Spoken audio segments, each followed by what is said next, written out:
Hey loves! So I'm back with another requested video. Jasmine, who has a really sweet channel, which I will link down below, operating on 2 hours sleep. We're trying to make it through today.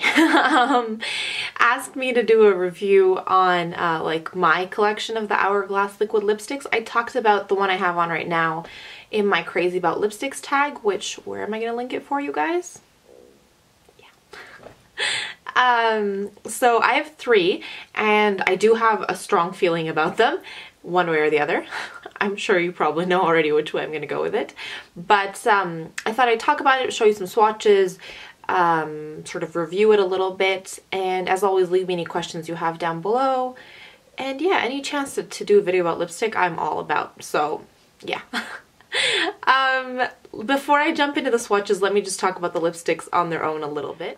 So they are $28 US, 33 Canadian, and they come, and you can buy them at you can buy them on the Hourglass website or at Sephora, and they come in this kind of sort of sleek little packaging with the color in here, and it's not like a painted color. Like, this is sort of, you know how much is left in the container based on this thing.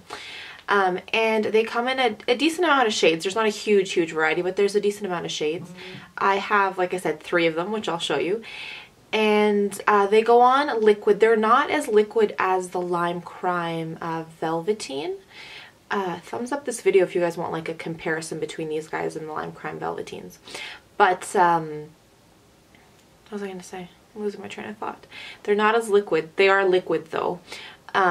They go on as a liquid, and then you just have to let them set for a second. I didn't know that the first time I put them on, and I'm like rubbing my lips together and like getting it all patchy, and I was like, what is the hype behind these? They're weird. I don't like them. You put on a layer, let it set, and then you'll be good basically all day.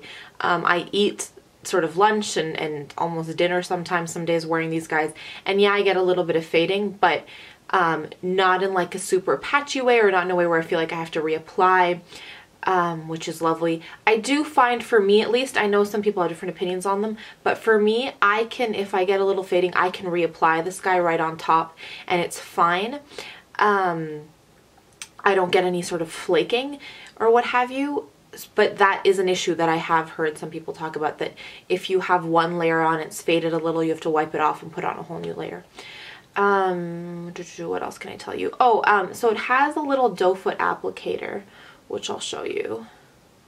Just sort of like this.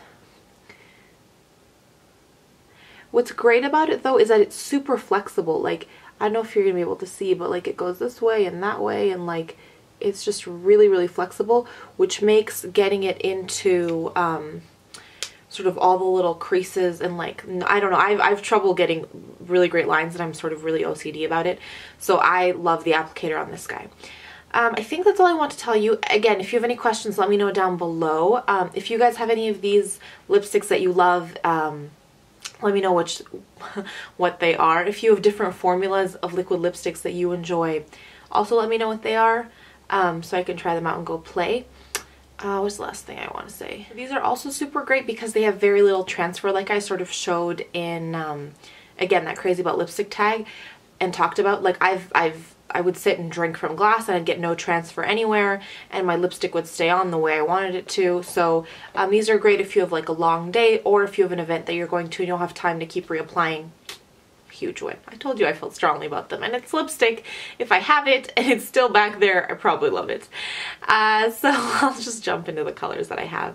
The first one is a really pretty pink. It's called Valet, and it's a color I actually saw for the first time on Nick Chapman from Pixie Woo, whose channel of course you know, but I'll link down below. You should go see, Sam just did a tutorial on like an Edie Sedgwick Extreme 60s look that is amazing, super inspiring. Go check that guy out.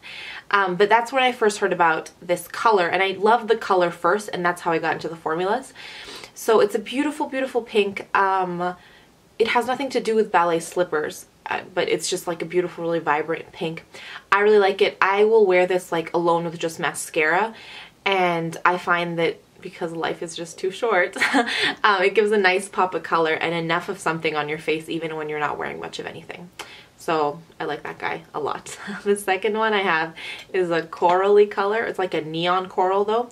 It's in Muse. And like you can see, it's like the color of the year a few years ago was Tango Tangerine. I don't know if you guys remember, but that's what this reminds me of. And I love that color. My sister, who's like in the fashion industry, has been so over that color for such a long time, but I've loved it.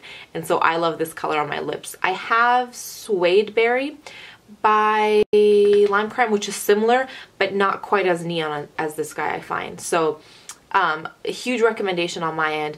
Corals technically are more of a summer color, but I wear them year round and I love them.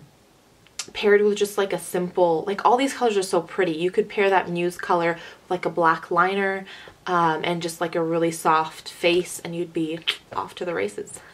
The last one's the one I have on, which is Icon. I think the one they're most known for. I know at Sephora they even sell like a smaller version of it.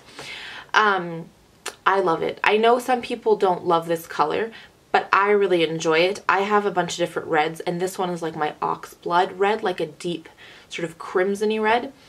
It's pulling, lighting is weird today. Not pulling quite as crimson as it usually does, but I hope it shows up in that swatch nice and crimson. I love it, especially sort of in those winter months. I'll wear it out, and it's a very wearable red lip for me in terms of the fact, like not wearable because it's toned down, but wearable because it's easy to wear. Because it doesn't sort of transfer and all that kind of stuff. I feel like I'm repeating myself. Those are the colors I have. I really like them. Jasmine, I recommend all three. Not that I think you need 3 of them, but all great products. Let me know what you end up getting. I'd love to know if you get any of them. Yeah, I think that's it. Let me leave you with my 3 points of positivity before I feel like you don't get really hysterical almost when you're so tired. I feel like that's the stage we're in at this point. Anyways, the 3 points of positivity. The first is watching some Gilmore Girl reruns. And Gilmore Girls is one of those shows that like I watched religiously in high school. It got me through, not like it got me through because it like was inspiring, but it was sort of my go-to vegging out on a Friday night or after class. I love that show, and I love how witty it was and how quick it was and how you could watch the same episode 3-4 times and you could still find something new every time you watched it. It got not so great near the end, the last 2 seasons when they fired the writing staff, Amy Sherman Palladino. Anyways, we're not going to get into that. That's not what this is about. Come on, Sarah, focus. I watched some of that, and I always love watching Gilmore Girls, so that was really fun. The second thing that I'm grateful for is having family dinner, all 5 of us, the other day when everyone was still home for reading week. We went and got Indian food, which is just my favorite. We recently, and like by recently I mean the last 6 months, discovered this really great place close to home, and I love Indian food. So we went and we just all sat together, and it was nice to be family again and to get amazing food. Big win in my books. And then the last thing that I'm grateful for today has got to be just awesome lipstick. I've just been playing and swatching, and I know I've said this already, but lipstick just sort of brightens up my day and perks me up, and I was falling asleep before I was sitting down to record and just feeling tired and sick, and I put on some lipstick, I did some swatching, I played around. It brightened up my entire day. What are you guys grateful for? What's making you smile? Let me know. Please don't forget to subscribe if you haven't, and like. Always brightens my day to see those likes. And yeah, as always, let me leave you by just reminding you that life is just too short to wear boring lipstick. Bye guys.